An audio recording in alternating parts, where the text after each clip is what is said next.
Kalau dilihat kan China kan salah satu negara produsen mobil listrik terbesar juga begitu ya di dunia, butuh nikel juga sebagai bahan baku EV battery. Tapi kan kalau ada LFP yang berlebih sampai 95% ini produksinya juga berasal dari China. Ini bagaimana kemudian Indonesia nantinya gitu loh bisa memanfaatkan investor, kemudian China sendiri juga sudah memiliki industrinya sendiri untuk EV battery dari hulu ke hilir gitu. Nah ini seperti apa Mas Seto? Iya, terima kasih Mbak Maria, Pak Agus. Tadi kira Pak Agus sudah menjelaskan karakteristiknya dengan tepat ya, antara perbedaan antara NCM dan LFP. Tapi ya kebetulan saya juga banyak teman-teman di Tesla, termasuk yang masih kerja, ada yang belum ya. Yang perlu diklarifikasi tadi ya pernyataan Pak Tom Lembong itu nggak benar kalau 100% Tesla yang di Shanghai itu menggunakan LFP. Model-model yang performance, long range gitu atau model itu masih menggunakan nickel based baterai gitu, dan itu disuplai oleh LG Energy Solution. LG membangun pabrik di Tiongkok untuk ini. Jadi saya kira ya tadi itu statementnya juga tidak tepat lah, tidak benar kalau menyebutkan seperti itu. Jadi saya kira apa yang disampaikan oleh Pak Gibran dalam debat ya benar gitu. Itu satu. Yang kedua tadi Pak Agus juga bilang ini pilihan OEM. Jadi biasanya orang memilih antara LFP atau NCM baterainya itu memang tergantung tipe kendaraannya. Jadi kendaraan-kendaraan yang entry level, yang murah gitu ya, kayak model 3 Tesla yang standar itu menggunakan LFP. Kenapa? Karena ya memang supaya harganya lebih murah. Nah tapi kalau kita lihat LFP ini kelemahannya adalah dalam suhu rendah itu performance-nya dropnya cukup signifikan. Jadi saya kemarin kembali dari Korea, saya ketemu dengan beberapa baterai material company di sana ya. Mereka menyampaikan di Korea orang-orang yang beli mobil listrik dengan berbahan baku LFP nggak berani mereka ke ski resort. Kenapa? Karena yang bersalju nggak berani. Iya, di bawah suhu tertentu, minus suhu tertentu itu baterainya mati. Baterai mati. Dan yang mungkin agak mengkhawatirkan juga adalah ketika misal dalam suhu tertentu itu performanya bisa turun. Misalnya kalau tadi spesifikasinya dia bisa 500 km.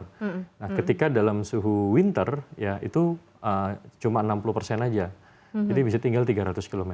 Jadi itu juga kelemahan dari LFP ya. Selain ya tadi di suhu tertentu malah bisa mati sekalian baterainya. Nah, apa pilihannya? Jadi kalau misalnya kita melihat ke depan ini akan terjadi regionalisasi. Jadi di Asia, di negara-negara yang tropis, saya kira LFP ini bisa cukup berkembang. Tapi kita nggak perlu khawatir Indonesia, nanti saya akan jelaskan. Cuma kalau nanti Mbak Maria lihat di Amerika, di Eropa, saya kira nikel masih akan mendominasi. Kalau saya lihat datanya seluruh pembangunan komitmen investasi baterai yang baru di Amerika, kebanyakan itu nikel. Dan waktu itu sebagai bagian dari negosiasi Critical Mineral Agreement, pihak Amerika juga sudah menyampaikan kebutuhannya kira-kira kita butuh segini dari Indonesia tiap tahunnya. Dan itu angkanya cukup besar. Walaupun kalau dari sisi Elon Musk sendiri, Tesla sendiri kan akan berencana untuk mengkaji ya, untuk memperjuangkan teknologi baterai lithium iron phosphate ini sendiri, LFP ini sendiri. Itu tadi pilihan. Jadi kalau untuk model-model entry levelnya Tesla tadi memang pakai LFP, tapi di Amerika supplier baterai utamanya mereka adalah Panasonic, dan itu adalah menggunakan NCMA. Jadi yang nikelnya bisa sampai 90% malah, bisa 80%. Jadi gitu. kalau yang 100% tadi di China menggunakan LFP enggak 100%. Enggak 100%. Nah, dan di Amerika justru yang mendominasi adalah yang nickel based baterai. Nah, tadi saya sampaikan seluruh investasi baru baterai di Amerika itu kebanyakan nickel base. Saya boleh hitung mungkin hampir di atas 90%. Hanya satu yang antara Ford dan CATL yang pakai LFP. Tapi ya ketika saya ngobrol-ngobrol sama Ford, mereka juga menyampaikan ya ini kita bisa taruh di benar entry level. Tapi kalau SUV yang truck gitu ya, kayak F-150 Lightning gitu kan, orang Amerika senang pakai mobil gede gitu ya, dan mereka travelingnya jauh gitu.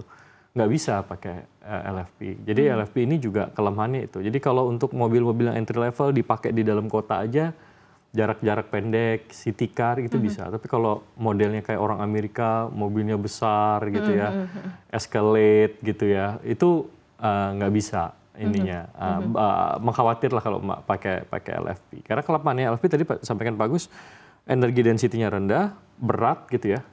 Jadi kalau energi density rendah, berat, ya akhirnya untuk dipakai jaraknya pun juga lebih pendek dibanding kalau kita isi.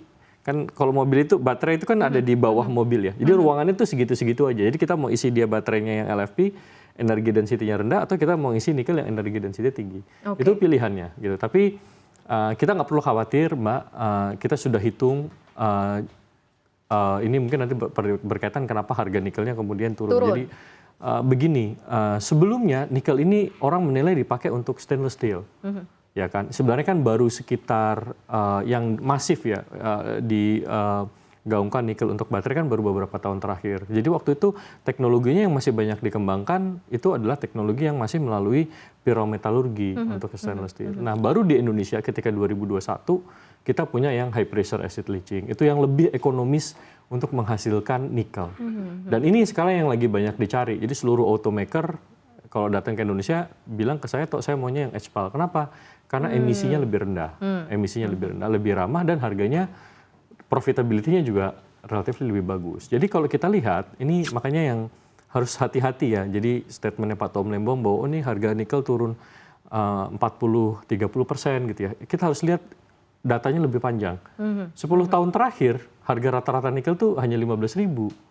Sekarang kita di 16.000. Even kalau kita mau bagi lebih spesifik, 2014-2019 harganya itu hanya 12.000. Jadi apa yang terjadi di 2023, 2022 itu suatu anomali. Harga nikel sebegitu tingginya itu, dan itu nggak bagus.